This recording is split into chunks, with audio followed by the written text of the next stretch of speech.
Good morning, good afternoon, good evening, everyone. The next Wasteless World Talks are here with Kevin, Bill, and myself, and we will write on the back of language to the future again. And the term today may sound similar to someone, especially speaking German, but let's see what came out. So the term is SPIEL. It should be pronounced in English exactly that, as I was told in the noon talk. So SPIEL. And Kevin, you are on the top of the screen today. So if you close your eyes and you hear the term SPIEL, what came to your mind first?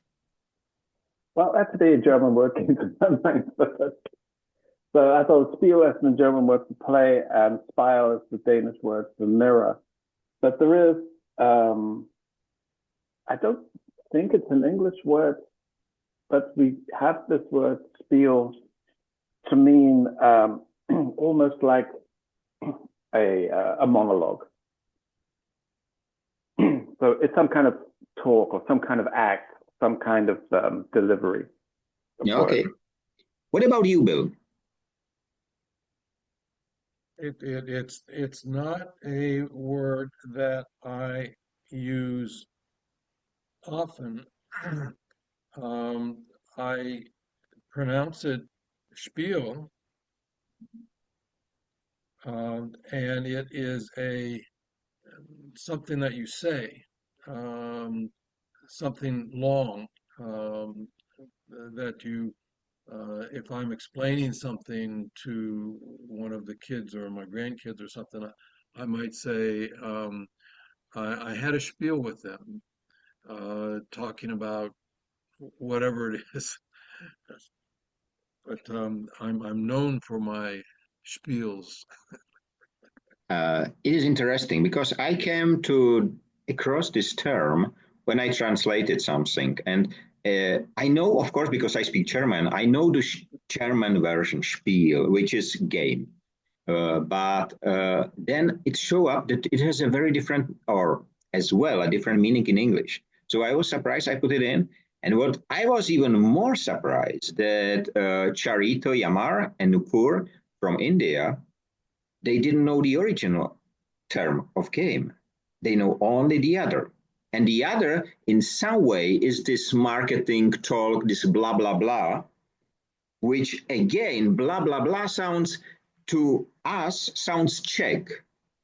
But you can use it in English, you can use it in German. And maybe blah, blah, blah will be one of the next ones. But today is Spiel, which is something like this long talking, but saying nothing, usually used for sale. And I was very surprised. Yeah, it's a kind of monologue. Yeah, kind of monologue. You are right. And I was very surprised about this, because I was surprised at how it can turn from a game in one language, because I think Spiel is originated German word, at least it sounds like that, into something very different, having the same letters, just a different pronunciation. So I'm not sure how it works.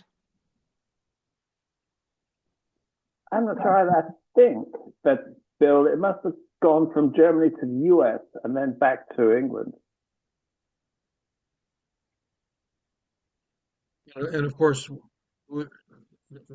people with the German, descended from Germans, descended from the immigrants and so on, is a large portion of the country. I don't know if it's 10% or 20%, but considering how we all came from someplace else, German is highly represented here. I'm half German. What was said as well by Leslie was that it's Hebrew, original Hebrew word. I'm not familiar with that word. Yiddish, how we will say it? Hebrew, sorry, Hebrew. Hebrew. Yiddish. Yeah. Not sure. I didn't check the history. But it may sound like that, yeah. But it is quite interesting. And when we have been discussing it, I was thinking, okay, did the wasteless word can change the same? The meaning of the term. Because what I see is the industry 5.0 is changing because of being hijacked, but this is done on purpose, you know. But I don't think that this spiel or spiel was done on purpose. It was something like a slow development into something which at the end, it's in a way, this monologue is some game. You know, you play this game with the others. But I don't think there is any relation. Not sure. But the question is, can we prevent changing of this term like the wasteless world to be something completely different than it is at the beginning? As the parent and grandparent of teenagers, I can tell you there is no way to stop the evolution of words. And I also suspect, Kevin, your thoughts, I suspect that there are many words where the word is the same, the spelling is the same, but means two completely different things. I, I'm at a loss to even come up with a single example, but I think so. Yeah, no, it's words are there to be used. And of course, as you like any tool, if you use it, it will change and there'll be new uses found for these tools. And you think also that I think the nice thing about humans is that we're impatient, we're impetuous, we're lucky, we're misfortunate. We have all these attributes that generate change in humans, and of course, it generates change in our language at the same time. So it's a sign of life. It's quite interesting because one of the example, which is maybe not good, can be Bluetooth. Bluetooth. So somebody, it was, I think, one king or someone in the history was named Bluetooth as well. But generally, Harold. Harold, yeah, exactly. Generally, we use it for a completely different thing for wireless connection. So one type of wireless connection. Who came with it? No idea, but we do it. Artificial intelligence, it's since 1955, it was named artificial intelligence. Till recently, nobody knows about it except a very few group of people. And today, everybody has it in his pocket or in her pocket. So whether it is intelligent or not, it's another question. We have to ask the cheesehead, but he knows for sure better. Do you know why, Abel, I know that you do not want to talk about Elon Musk, but I have one question. I have seen him entering the stage with a cheese head. Do you know why he has a cheese head? Or was it because of the country where he has the speech, or is there any other connection? I have no idea. There's another connection, but I don't know it. Okay. I think cheesehead means something. But I don't know what that is. It's a derogatory term. I know that. Yes, Kevin. Don't baseball fans from Wisconsin, they wear cheesehead hats, I think. So maybe it is somehow connected. A lot of dairy and cheese manufacturing up in that area, part of the country. So. And yes, I've seen them in the stadiums wearing a big round cheesehead. I'm not even going to guess on that. And I don't mind talking about Elon Musk. It's just the reactions that I get mess up any conversation we're going to have. So that's the only reason I avoid it, because I want to have a conversation. I don't want to get tribal. Which I do understand fully. On the other hand, it is time to time is needed to talk about, because, I do remember the times, I think it was 5 years ago or 6, when he asked on Twitter, it was not his platform at the time, to be named Techno King. Officially, he asked, call me Techno King from today on. And 5 years later, I call him cheesehead, so because he has a cheese head on. So it was quite interesting development. But speaking back about language, The question is for me why I never met this term in English vocabulary before. Despite it's probably this style of speaking is very common because of. I think it comes from the theatre field.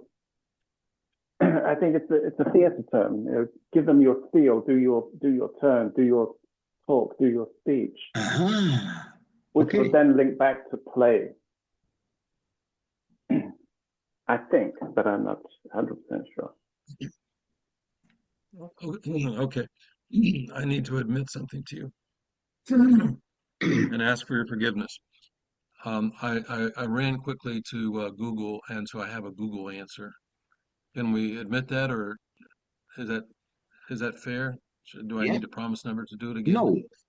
Okay. No, Cheesehead derives from the Dutch insult "haskop," literally meaning head cheese. It was a schoolyard way of calling someone an idiot or dense. And further, it says the term cheesehead is a derogatory word for people from Wisconsin. It originated with Illinois football. Illinois, of course, is next to Wisconsin, and baseball fans to refer to the opposing Wisconsin sports fans. Um, Cheesehead was originally an insult made to mock the cheese industry in Wisconsin and the cheese obsessive people who live there. It's very interesting how it's So, developing, you what know. is the connection with Elon, South Africa, Musk? I no idea. No idea. it's interesting it comes originally from Holland because I know that the Germans call the Dutch cheesehead. And again, it's not meant as a compliment. It is so interesting. Oh, You know, I love this conversation because it is every time it brings us somewhere we have no idea where we go. And it's so much fun. So much fun. And I think if we will play the game, if we play Spiel, we will meet once or twice and that will be the end.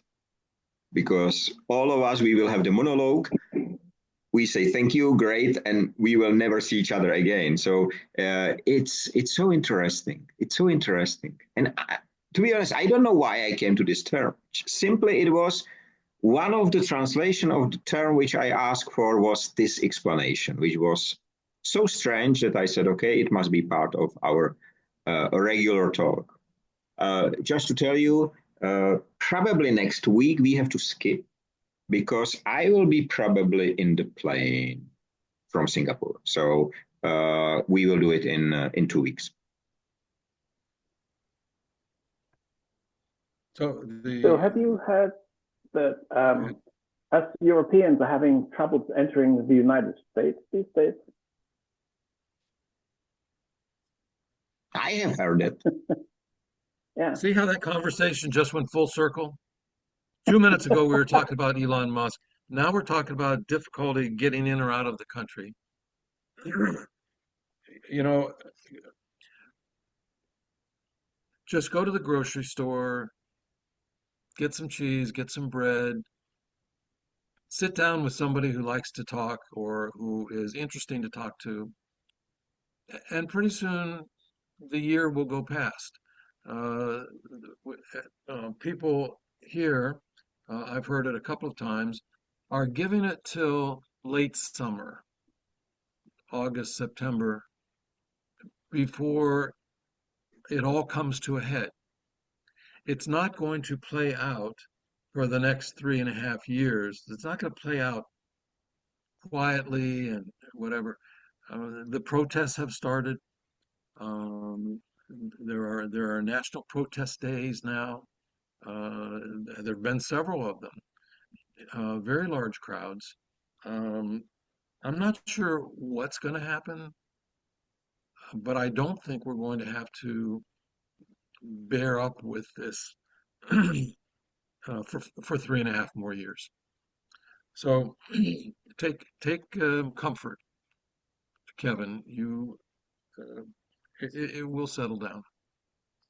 I was reading yesterday that European news channels across Europe, including the United Kingdom, they're facing audience problems because people have decided to tune out of the news. So people are simply not watching the news any longer. They've had enough. I watch the news 1/10 as much as I used to. And I say to myself, when I'm not watching the news, what do I think? What's going to happen? And you know what? When I don't have to listen to this clickbait of and people on the news yelling at me, right? Trying to get me fired up. I don't need that. And I have the ocean right here, right? And I've got my lovely wife who is very thoughtful and usually can come up with an answer before I can. Um, so what do I need somebody yelling at me on the television for? I don't watch much news at all. Do you know who I have started watching? I used to watch CNN, but they're full of clickbait. Um, the New York Times is decent, but my go-to station now is BBC. They seem to do a very level-headed job. I don't watch TV for several years already. News, not at all. And when I visit my parents, there is running all the time the TV. And I said, and mom is usually or frequently is angry because of this or that. And so, and I said, Mom, how will you influence this guy or this guy? You will not be able, just switch it off. You don't need to. And the answer was very interesting. I need to know. I said, why? Why do you need to know if you cannot change it? You are just angry. And why do you need to know? You know, even we are setting new limits. All of us, I am not sure whether Kevin as well, but Bill, you and me, we are on internet. We are watching, reading. You cannot go alone. But what I do for a long time, I generally don't read the news on internet. I write them. It's much more better. You know, it's better to write. I don't read the content. I just write. And I just recently, that's a question. Yesterday was April 1st, the Fool's Day.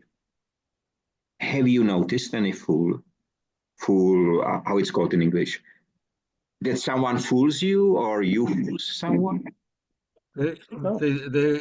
I thought they eliminated April Fool's Day because you're never going to get an April Fool's prank bigger than what we've got today. That's interesting. So, Is exactly this answer I got today from 3 people who don't need each other, who don't know each other. 3 different people, exactly the same answer. And as I saw, Kevin, you said it's exactly like that, isn't it? Yeah. I looked yesterday and I couldn't find in any of the British media. Normally in the morning they'll have a funny story, but it was absolutely nothing. That's interesting. It's not the time. You know, it'll be taken too seriously. I think. I published my April Fools yesterday. I wrote it somewhere in December, I think, something like that. And I wrote that I get the Nobel Prize, you know. And my colleague here who read the Czech ones, and I put it in a something like adventure, whatever. And she said, I didn't understand a single word. And I said, do you know what date is today? She said, Tuesday. I said, but what day? No, April 1st, whatever. I said, yeah. And what is this day about? Oh, April. Right now I do understand, you know. But even the people lose the ability to work with time. And we know, all of us, we know time is construct. So it looks like we are losing even the ability to feel the time because we are lost in this running age of everything. Last year, on April 7th, was the global data, how I name it, no data day, or how I name it, the day without data. And it was on April 7th, 2024. I will be on the day in Singapore delivering my speech, and still I will try to do it again. You know, it will be hard probably, but it will be fun. Why not? Zero Data Day, Global Zero Data Day. So that was the name. Imagine if there was a zero propaganda day. I mean, that'd be nice. Zero propaganda day. I don't think a lot of people recognize propaganda. And when people are making up propaganda, I think they don't recognize they I think partially they think that they're saying the truth. I really believe that they think that they're saying the truth. But you call it propaganda. I call it propaganda. I started reading Swiss newspapers. I thought that a neutral country, maybe the news would be more neutral as well. And it is actually better than the propagandized news we get in Western Europe. So I haven't The had a Swiss look, but news. I would like to read Japanese news as well, just to try and find some different perspectives to the stuff, or at least to our propaganda.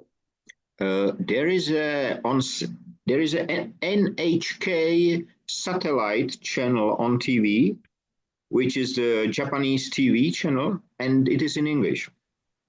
Ah, Cool. My wife watch it time to time. She watch not the news itself, but the DR news. They have a very interesting something like a real live camera. They spend 3 days in a shop or 3 days on a railway station. And it's very interesting how the people behave and so on. So they are not invasive, they just watch and ask time to time. So this is what my wife are watching, but it is NHK, maybe 24, something like that. Not sure whether there is a number, but it's on satellite, it's free, and it's so kind if you compare it to anything else. I've been listening to Moscow radio, but the business radio rather than the the more controlled radio because business has a specific post. It's like the Financial Times. You can normally trust what the business papers are saying more than the pure propaganda papers, and it's the same with this radio program. is But it again, it's English still or heavily slanted. No, it's is in it Russian. and you're practicing your Russian? Yeah, yeah. My hat is off to you. I tried that for a year. I tried that, and it just my brain is not wired for that. So good for you. It's yeah, it's despite the different alphabets, it's still easier than bloody Danish. You I've know, not tried that. for me, it's easy to understand Russian because I have to learn for 12 years. I just didn't spoke, so I have trouble speaking. I can partly read, probably very slow, but I will be able still to read some newspapers and so on. But I do understand. So I do not listen to them, but I do understand. We have a lot of Ukrainians here, which Ukrainian language is slightly different, but let's say it sounds very similar to Russian. So I can do. But when the ambassador from Ukraine came, I was thinking I will be able to communicate in the old way which I was used 40 years ago. No, no. And Google Translation, it's nice, but it's so boring and time consuming and whatever. It was horrible. It was horrible. So Actually, Bill, I thought of one of your words, flight. What? Flight. The original meaning was to take flight, to run away. But yeah, now flight means flying rather than escaping. But the original meaning was escape. Is that right? Yeah. Okay. Yeah, yeah. Language is something. I grew up not too far from the Canadian border, so we all studied French for 10 years in school. And and then my wife and I went to Paris for our honeymoon about 20 years ago. And I had not spoken it for 20 years, 30 years. Um, and at first I could not, for the life of me, when we walked into that first hotel. Um, but by the end of the first day and the end of the second day, the mind is a wonderful thing. And it came back faster and faster by the end of the week. It was great. And so I just think that if I studied Russian like that and heard it frequently, did I tell you that joke about learning Russian? And I studied for 6 months with the audio tapes and everything. And when we got to Moscow, I said, I'm going to try it now. I'm going to go ask that couple across the street what time it is. And so I walked across the street, very sure of myself. And I said, Izvinitia, который сейчас час? And they looked at me and said, I'm sorry, we're from England. We don't speak Russian.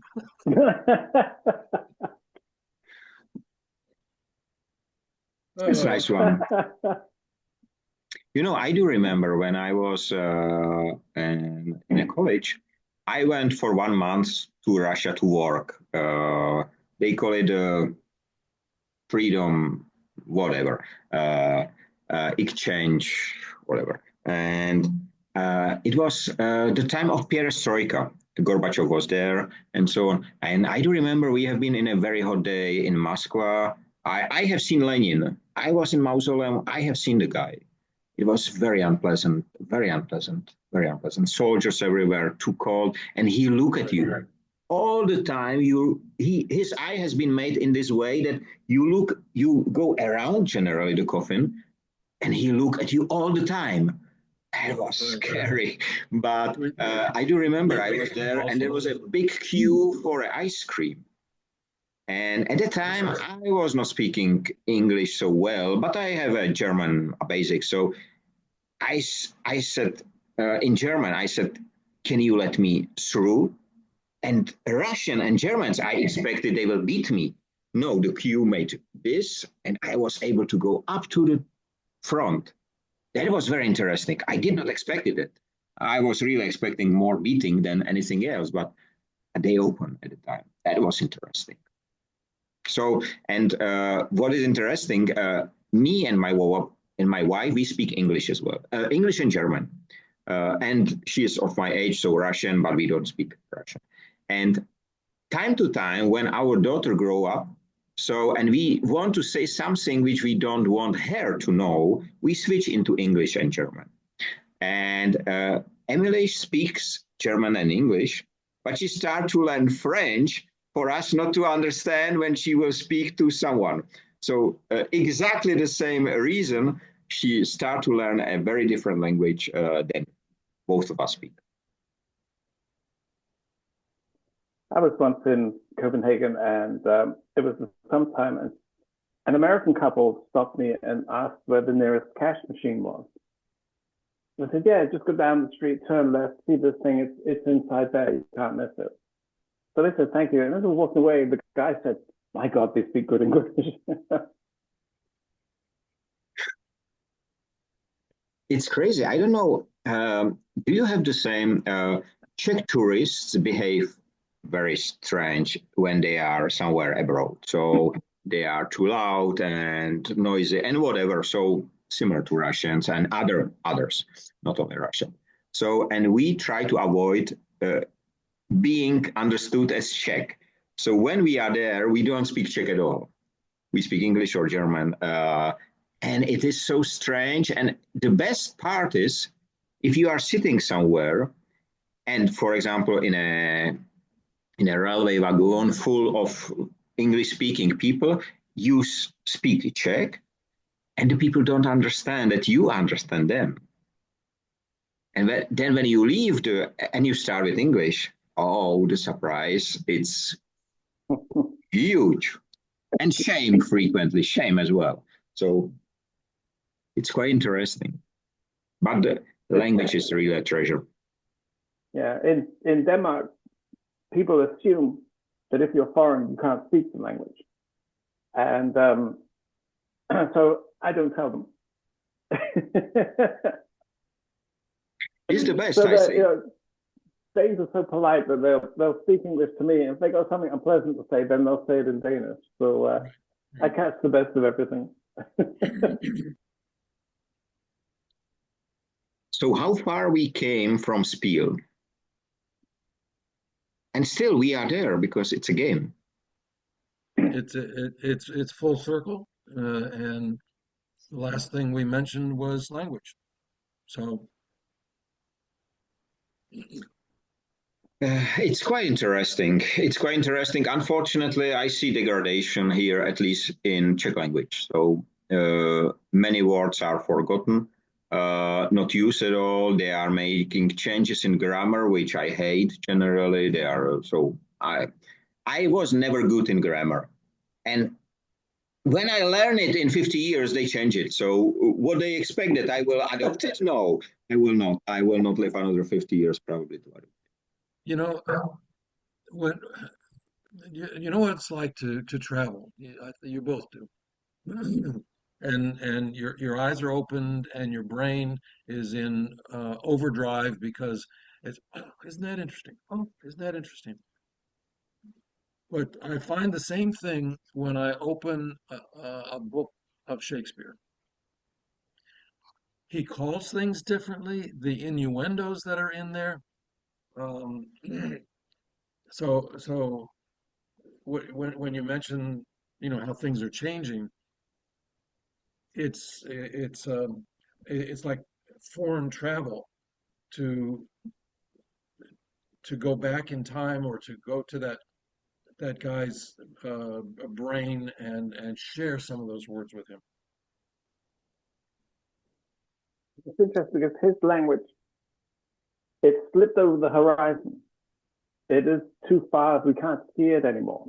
So when normally in England, if you buy a book of Shakespeare, it's fairly thick these days because the play is 100 pages, 150 pages, and then it needs 200 pages to explain the translation.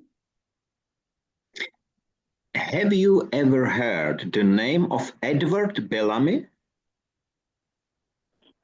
US writer, 1888. He wrote a book named, let me check, I open it here, named, Looking Backward, 2000 to 1887. I will send you after this, there is a Gutenberg project where there are free books, digitalized books, generally old books. It's so interesting because this guy lived in the US and he described in 1888 payment cards, he described mobile phones, he described a lot of things which are so interesting. And for me, most interesting, I am reading science fiction all my life.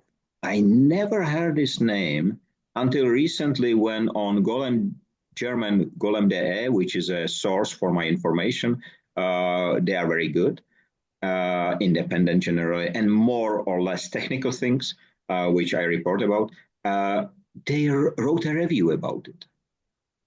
Fascinating, fascinating. I'm preparing it for the trip, so it will be a long trip in the airport. So I'm preparing it for the computer already. I download it. It can be downloaded for free.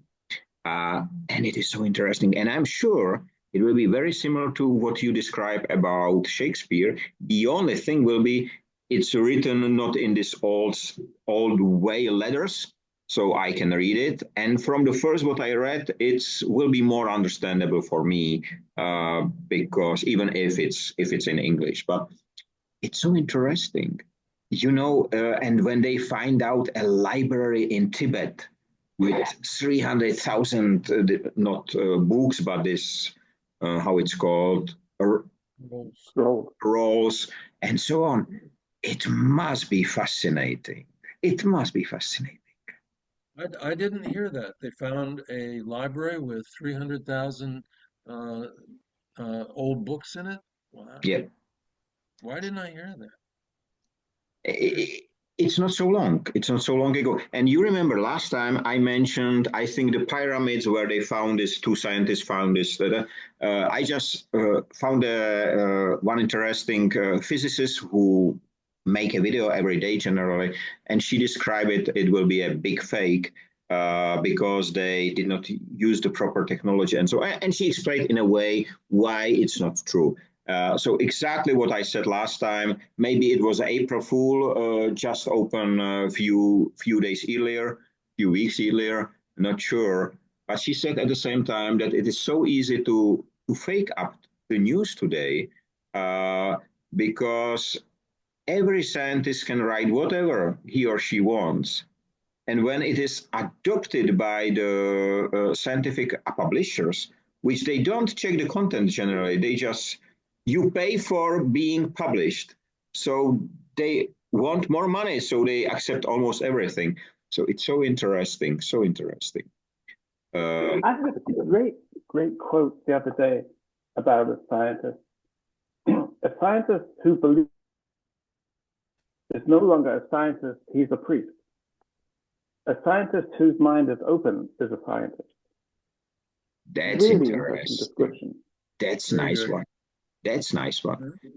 And I have to, I never did anything with science until they start to speak about Industry 5.0. Just before I joined, there was a United Nations fashion whatever event called Industry 5.0, you know, and I was listening.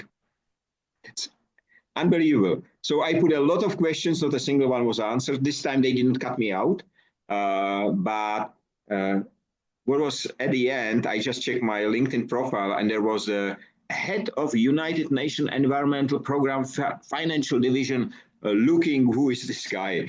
So it's fun. It's fun. And tomorrow I go to hospital.